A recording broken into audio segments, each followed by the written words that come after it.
Oke guys, kembali lagi bareng gua, yaitu Mimin, yakni admin di dalam channel Onisekai. Oke guys, hari baru, chapter baru. Di video kali ini Mimin akan membahas lookism yang terbaru cuy, yakni chapter 486.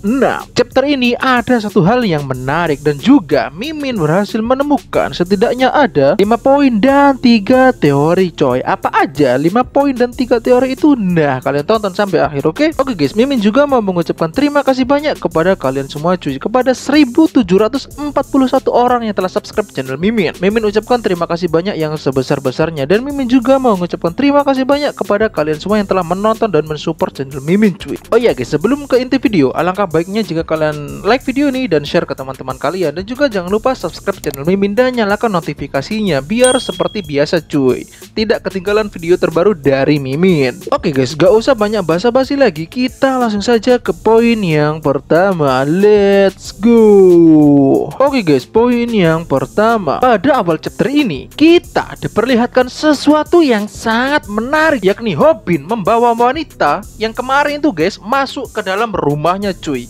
Gigi banget kan guys, main masukin wanita aja ke dalam rumahnya. Tapi yang namanya Hobin, dia masih curiga cuy bahwa gadis itu adalah suruhan dari dukun untuk menghabisi nyawanya. Ya sebenarnya guys, di sini menurut Mimin Hobin gak salah. Dia hanya parno atas apa yang terjadi selama ini karena dukun dan anaknya sudah kelewatan batas cuy. Namun sesaat sebelum Hobin menyentuh wanita itu, dalam tidurnya wanita itu menangis guys, seakan dia telah menderita selama ini. Padahal Hobin juga menderita guys. Tapi pada panel ini namanya juga King Hobin, puncak Gen 2 dengan rasa kemanusiaan yang sangat tinggi.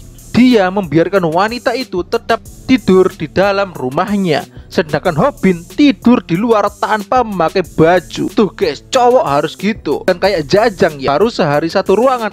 Main hamili orang aja. Hobin ini sigma male cuy, harus kita tiru. Itu poin yang pertama. Oke, next, poin yang kedua. Oke guys, panel pun berpindah saat pagi. Hobin terlihat mengunjungi Bukit Chunryang dan bertemu dengan Chunryang family. Dan di sini Hobin meminta maaf serta berterima kasih atas apa yang telah ia lakukan selama ini, apa yang telah mereka lakukan demi Jin Hobin. Tuh guys, jadi orang itu seperti Jin Hobin, kalau ada salah minta maaf, bukannya nggak mau tahu. Apalagi malah ngambek ya kan. Dan kalau udah dibantu itu terima kasih guys, bukan malah ngelunjak. Sorry guys, malah kemana-mana. Tapi guys, yang namanya Hobin memang layak menjadi raja kan guys, karena dia memiliki sifat tersebut. Bahkan semua orang di sana kebingungan dengan Hobin yang telah berubah dan mau minta maaf. Padahal sebelumnya Jin Hobin dikenal dengan sebutan bajingan yang tidak tahu diri. Dia bahkan tidak mau minta maaf apabila salah. Bahkan guys, ada yang mengira kalau kepala Jin Hobin ini terbentur sesuatu hingga membuat dia sadar dan berubah. Tapi memang bener guys, Hobin terbentur sesuatu. Dia kebentur kenyataan bahwa dirinya lemah dan tidak berdaya. Yang paling susah sih kalau terbentur kenyataan cuy. Kalian suka sama cewek, cewek itu nggak suka sama kalian. Nah, mampus itu, kalian rasakan ya. tapi sabar guys, jika kalian cowok, kalian harus tingkatkan value kalian, maka wanita akan mendekati. Begitu juga sebaliknya, wanita juga harus meningkatkan value-nya, bukan hanya laki-laki ya. Dan pada panel ini yang membuat Mimin sedikit tersentuh adalah panel saat Hobin dikelilingi oleh Chunryang family dengan ekspresi yang tersenyum. Jujur Mimin tersentuh cuy. Dan pada panel ini Hobin menyatakan bahwa dia akan bergabung ke dalam Chunryang family. Itu poin yang kedua. Oke, next, poin yang ketiga. Oke guys, pada panel ini kita dikonfirmasi siapa identitas dari gadis ini. Dia ternyata adalah pembantunya Si bangsat Cheon Taiji. Dia melakukan semua pekerjaan sebagai pembantu guys. Dan kita dikonfirmasi kalau dia sedang kabur dari rumah Shindukun karena Taijin Bangsat sedang mengamuk dan memukuli semua Yamazaki yang ada di sana dengan dalih latihan. Bahkan guys, saking bajingannya Cheon Taiji, tidak cukup dengan itu, Taijin ingin memukuli pembantu juga. Ya emang dasarnya bangsat guys anak. Beraninya sama orang yang lebih lemah dari dia. Hei Taijin, awas saja ya kau. Wanita ini udah kau apa-apakan. Mimin akan jadi orang yang membenci dirimu Taijin. Itu poin yang ketiga. Oke, next, poin yang keempat.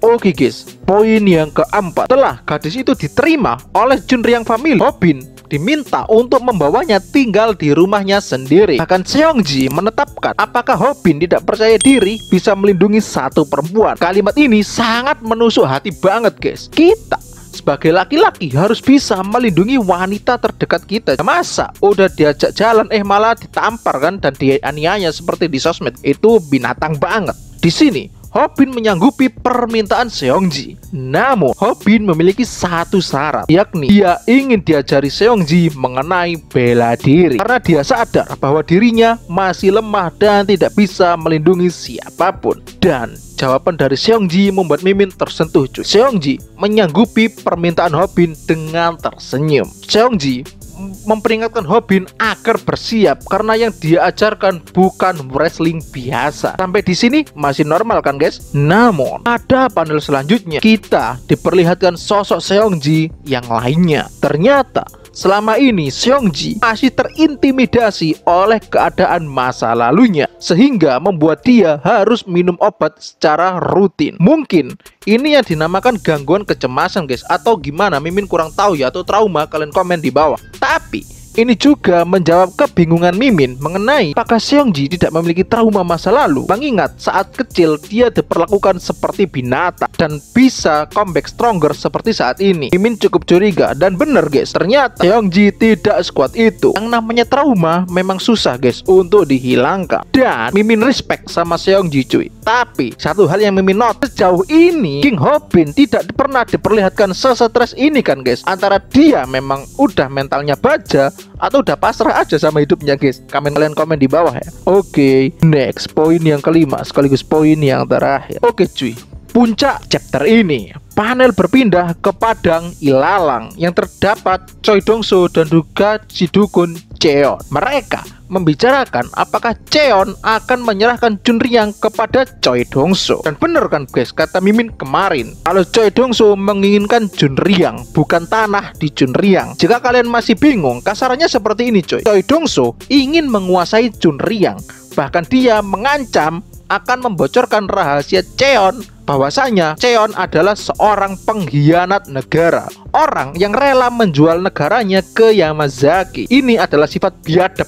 Bahkan Choi Dong-soo, si rubah tua, memiliki bukti kalau Cheon melakukan hal tersebut. Namun yang namanya binatang, jika mangsanya direbut, dia juga akan menggigit. Di sini, Cheon juga mengancam Choi Dong-soo bahwa dia memiliki bukti yang sama. Dan juga bukan hanya dia yang menjual negaranya, melainkan Choi Dong-soo telah menjual negaranya kepada Yamazaki. Menjual di sini dalam artian mengkhianati ya guys. Jika kalian amati lebih detail ekspresi wajah Choi Dong-soo, ekspresinya berubah saat Cheon menyebutkan dirinya adalah pengkhianat. Di sini bukti kertas merah diperlihatkan kepada Choi Dong-soo dan sontak saat itu ekspresi Choi Dong-soo jadi merah padam yang menunjukkan dia sangat marah. Bahkan dia mencoba untuk membunuh si dukun tersebut guys. Namun yang namanya Cheon, orang yang licik, dia telah mengajak Kojima bersaudara untuk mengeroyok Choi Dong-soo. Tidak hanya itu, Cheon juga mengajak semua Yamazaki yang ada di Junryang untuk membungkam elit. Tapi kita kembali lagi, ini adalah sosok elit, di mana dia sudah memperkirakan hal ini, dan dia juga membawa salah satu dari pengawalnya, yakni Yamazaki Jonggun cuy. Dan sontak saat itu background pun berubah menjadi warna merah, yang artinya apa guys? Akan Mimin bahas di teori. Oke guys, itu tadi 5 poin yang dapat Mimin temukan. Sekarang kita akan beralih ke teorinya cuy. Let's go. Oke guys, teori yang pertama adalah teori mengenai apa yang terjadi jika Junryang Family menerima gadis pembantunya Cheon Taijin tersebut. Oke guys, menurut Mimin akan ada hal yang tidak menyenangkan yang akan menimpa Junryang Family. Karena apa? Ya karena Taijin Itu bangsat. Dan ini juga didukung oleh panel ini cuy, di mana ada salah satu anggota Junryang Family yang berpendapat bahwa gadis itu harus dikembalikan ke Taijin. Ya sebenarnya tidak salah juga cuy, mengingat kondisi Junryang Family dan juga kubu dukun tidak rukun. Kemungkinan ini akan membuat si bangsa Taijin murka dan merengek ke ayahnya agar ayahnya menghabisi Junryang Family. Karena selama ini Taijin selalu mendapatkan apa yang dia mau, dan pasti dia akan melakukan segala cara agar bisa mendapatkan apa yang dia mau, termasuk gadis ini kembali. Jika Chunryang family mau menerima gadis ini, maka ada konsekuensi yang harus dibayar, yakni perang. Namun guys, jika kita mengalihkan ke POV gadis itu kan selalu memohon agar tidak diusir dari Chunryang. Ya di sini Mimin juga tahu kenapa dia minta seperti itu. Taijin emang kasar dan juga bangsat guys. Jika dia kembali, maka nyawanya akan dalam ancaman. Itu teori Mimin yang pertama. Menurut kalian gimana guys? Komen di bawah ya. Oke guys, next teori yang kedua adalah teori mengenai apakah Kojima dan semua Yamazaki yang ada di situ tidak mengetahui kalau Jonggun adalah pangeran muda.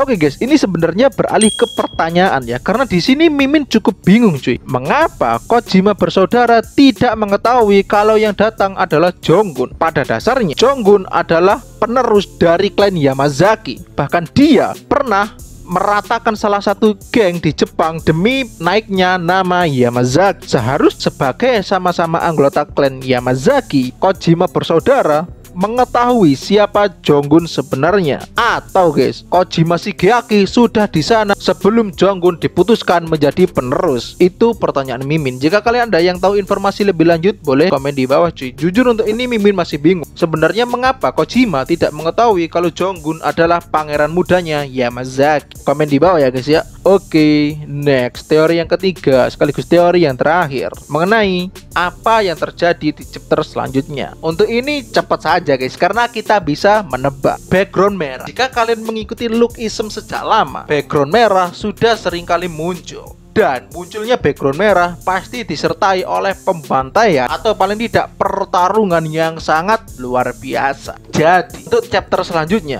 pasti akan ada pertarungan yang luar biasa yang akan memanjakan kita sebagai penonton. Entah itu Jonggun solo segitu banyaknya ataukah Jonggun terdesak. Yang pasti yang ada background merah adalah hal yang paling seru di Lookism cuy. Background merah ini beberapa kali muncul guys saat Park Hyung-soo mode BE di anak perusahaan ketiga.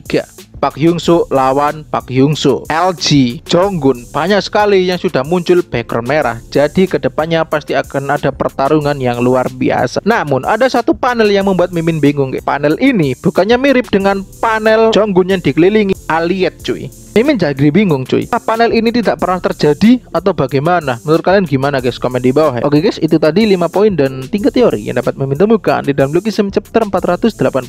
Apabila ada kurang lebihnya, Mimin mohon maaf yang sebesar-besarnya dan bisa kalian tambahkan di kolom komentar cuy.